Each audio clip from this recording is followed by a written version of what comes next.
Shout out to all of you who stopped by my last video when we started with the wildcard games and we predicted all the way to the Super Bowl. We're going to review that video a little bit, and then I'm going to give you some updated predictions for this weekend's games. If you're new here, I am trying to grow this channel. I have another successful channel that focuses more on sports betting, and I want this channel to be not about sports betting and more just about sports in general and sports news. So if you guys can help me out by subscribing, liking, commenting on this video, getting it into the algorithm, letting YouTube know the kind of people who like this content, it is much, much appreciated. With that being said, this is what I predicted, and I'm going to victory lap this moderately.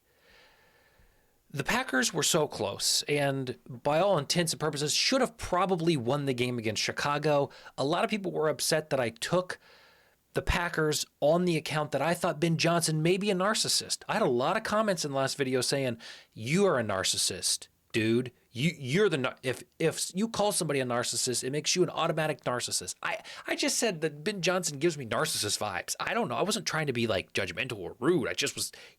I was just providing an observation. So I apologize if I offended anybody critiquing Ben Johnson's aura.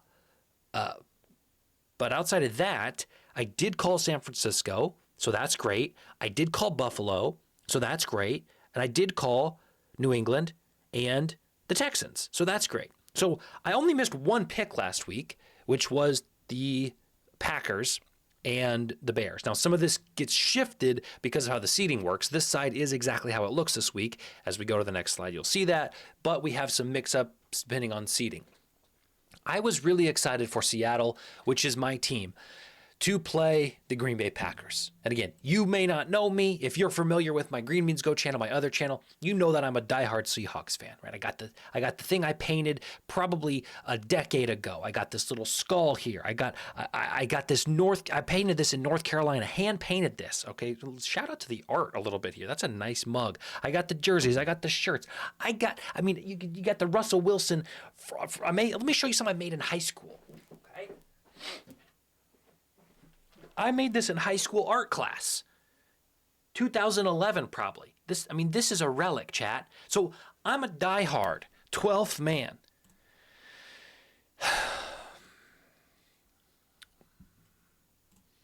The problem is I didn't want to play the 49ers. The problem is I believe the Seahawks, matchup-wise, have an edge in almost every statistical category when facing the Green Bay Packers. I'm worried about Sam Darnold and his lack of experience in the playoffs, and what experience he does have, it's not materialized into anything.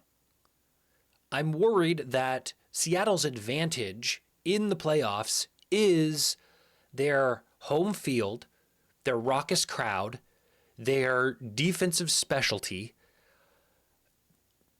and teams such as the Rams and the 49ers, two of the teams of the other three still left in the playoffs, are familiar with all of those things about Seattle. That's the problem. Seattle's advantage would come against Green Bay, who doesn't play Seattle all but every 2 years. Same thing against the Bears. If the Bears are to win and Seattle's to win, I feel pretty good about that matchup.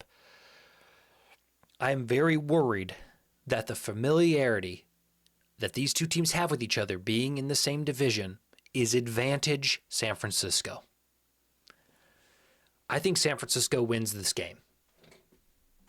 I get it. I just told you where my allegiance lies. I have a bad feeling about this one. I think it's San Francisco in this first game. That's Saturday night. For the second game in the NFC, I do like the Rams. And I was a little more concerned after watching them this weekend against Carolina. But when we look at what the Bears do not do well, it is stop the pass. And if we look at what the Rams do well, it is pass. The Rams' advantage here offensively overshadows anything that I think the Bears are able to do. We look at this team in the Bears and we see them winning games late, winning games in impressive and undeniable fashions. It is not sustainable. This team has not been dominant. This team has not been consistent. This team has what appears to be been lucky multiple times.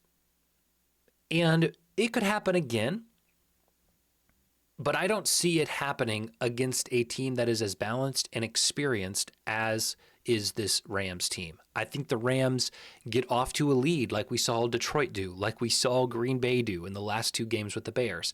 And I think they know what the Bears are capable of late. You're not going to pull a fast one on Sean McVay and Matthew Stafford. If the Rams are up double digits going into the fourth quarter, which I think is very reasonable to expect, I don't think you see even a remotely close game as we tick through the fourth quarter. I think the Bears' ship has sailed, and I think you get an NFC West rivalry matchup showdown for the NFC Championship next week.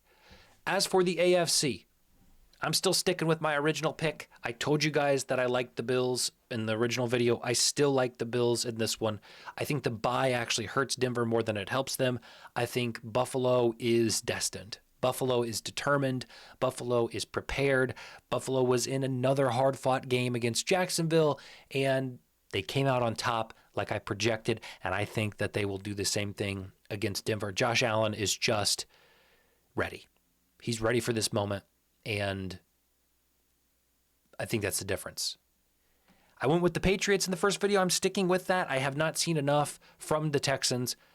CJ Stroud is one of the most confusing quarterbacks in the league. When I watch him, I am so impressed with some of the things he's able to do. He is one of the most fluid, one of the most natural, one of the most beautiful passers of the football. If you watch him, there are moments where it's like effortless in a way that you could describe some other players, but something about watching CJ Stroud is so satisfying.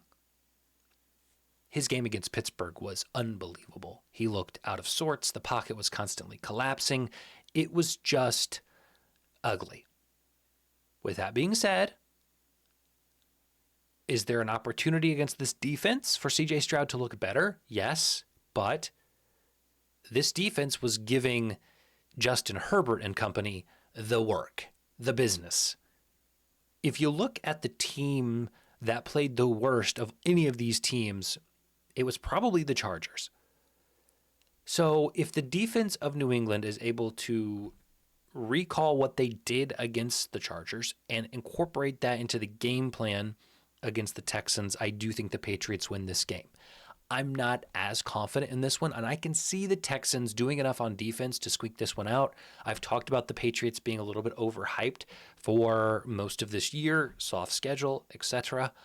We'll see what happens. I am sticking with the Patriots, and we'll be back next week to fill this out. I'll give you the quick hitter that if this is what happens, I would say Rams and I would say Bills, which is what I said originally. So I appreciate all of the support as we continue to grow this channel. If you're a fan of these teams, good luck, have fun. I'm going to have a busy Saturday. It is actually, my birthday is actually Saturday and the Seahawks play, and I just know that it's going to be one of the worst birthdays. I just have this feeling. It's going to be a horrible birthday. Take care, hit the sub button, and kiss somebody on the lips today, baby.